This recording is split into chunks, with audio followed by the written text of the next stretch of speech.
ግንቦት 13 ቀን 1983 ሁነትን አስታውስ ሌላኛው የኢትዮጵያ ታሪክ የተቀየረበት ሁኔታ ነበረ። እንደውም ሚያዝያ 11 1983 ዶክተር ኃይሉ አርአያና አንድ ከላሊበላ የመጡ ቄስ ፕሬዝዳንቱን ሸንጎ ምክር ቤት ውስጥ ተገኝተው የሞገቱበት እንደገና ደግሞ አይሆንም የተባለ የሆነበት ነገር ነውና ፕሬዝዳንቱ ከሀገር የወጡበት ሁኔታ ምን ነበር? እንደ ኢታማዦር ሹሙን ነው ቶት እዛ ጋር የነበሩት እርሶ ነው እንደገና የመጨረሻ ያናገሯቸው ሰው ነውትም የሚል ነበር ነገር በተለያየ መልኩ ይሰማልና ምን ተከሰተ?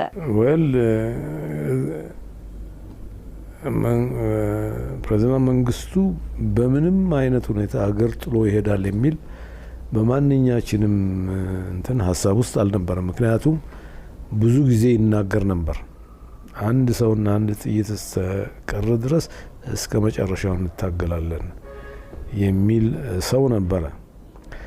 እንግዲህ ከዛ ቀደም ሲል የተለያዩ እርምጃዎችን ሲወስድ ብዙ ሰው ጥርጣሬ አድሮበት ነበር። አንደኛ የአመራር ለውጥ አደረገ። ጓድ ፍስሐ ደስታን ከቦታ ከምክትል ፕሬዝዳንትነት አንስቶ ወደ ጡረታ ሲሰደው ጀነራል ተስፋዬ ምክትል ፕሬዝዳንት እንዲሆን አደረገ። አንድ ሁለተኛ የጠቅላይ ሚኒስትሩን ቦታ የጓድ ተስፋዬ ዲንቃ እንዲሆን አደረገና የራሱን ካቢኔ መርጦ እንዲያቀርብ አደረገ። አጎቱን ከሞስኮ አምባሳደር የነበረው አጎቱን አስራት ወልዴን ከሞስኮ እዛ ወሰደ። ልጆችንም በቅድሚያ ለትምህርት እሱ ጋር ሆነው እንዲማሩ እዛ ላከ። ከዛ ደግሞ 2-3 ቀን ሲቀረው አንድ የዚምባብዌ ዴሌጌሽን መጥቶ እሱን ሲያናግረው ነበረ። እነዚህ ሁኔታዎች ሁሉ ወደዛ አንድ አይነት ውሳኔ ወስነዋል ሰውዬ በሚል ነገር ብዙ ኢንዲኬሽኖች ነበሩ ማለት ይቻላል። መጨረሻ ግን ግንቦት 12 ምሽት ላይ ዘመቻ መምሪያ ቢሮ ውስጥ ነበር የመከላከያ ዘመቻ እዛ ደርግ ጽሕፈት ቤት እና ስለ ጠቅላላ ሁኔታ ከተነጋገርን በኋላ ነገ ብላቴ ሄጄ እዛ የሚሰለጡትን ተማሪዎች አነጋግራለሁ አለ እና አውሮፕላን ይዘጋጅልኝ። ብላቴ ወደ ደቡብ ያለ ማሰልጠኛ ጣቢያ ነው። እዛ ዩኒቨርሲቲ ተማሪዎች ነበሩ። እነሱን ለማነጋገር ሄዳለሁና አውሮፕላን ይዘጋጅ አለ። ከጥቂት ጊዜ በኋላ ቤቱ ከሄደ በኋላ ስልክ ደወለልኝና ስንነጋገር ያሰብ ሁኔታ አሳሳቢ ነው ስለው ለምንድነው ብላቴ ያሉትን ተማሪዎች በአስቸኳይ ማልከው እዛ አለ። እንዴ እነሱማ ገና ስልጠናቸውንም አላጠናቀቁም፣ ገና በትሬኒንግ ላይ ናቸው። እሱ አይሆንም፣ እዛ ሄደው ምንም ጥቅም አይሰጥም ምናምን አልኩት።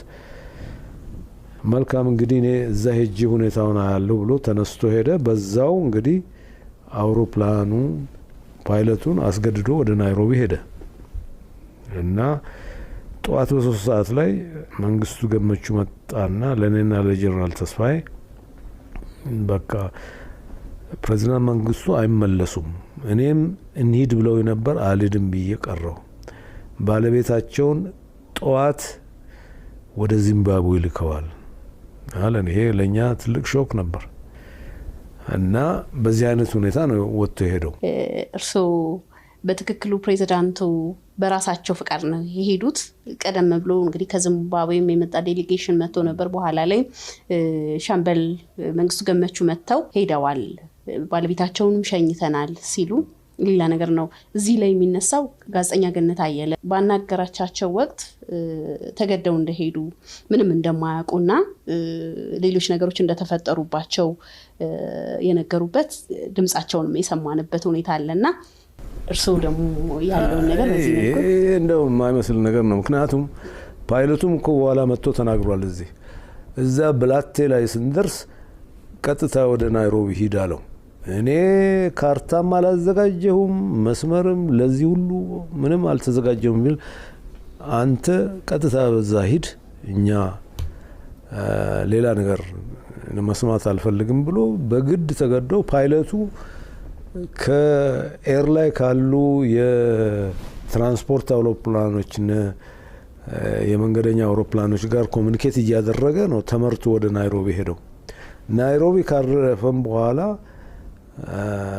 ማን ነበር ኮሎኔል የሱ ረዳት የነበረው እንሂድ ቢለው እኔ አልሄድም ወደ ሀገሬ ነው የምመለሰው ብሎ ተመልሷል። ከዛ በኋላ እዛ ሲሄድ ለኛ ከተነገረን በኋላ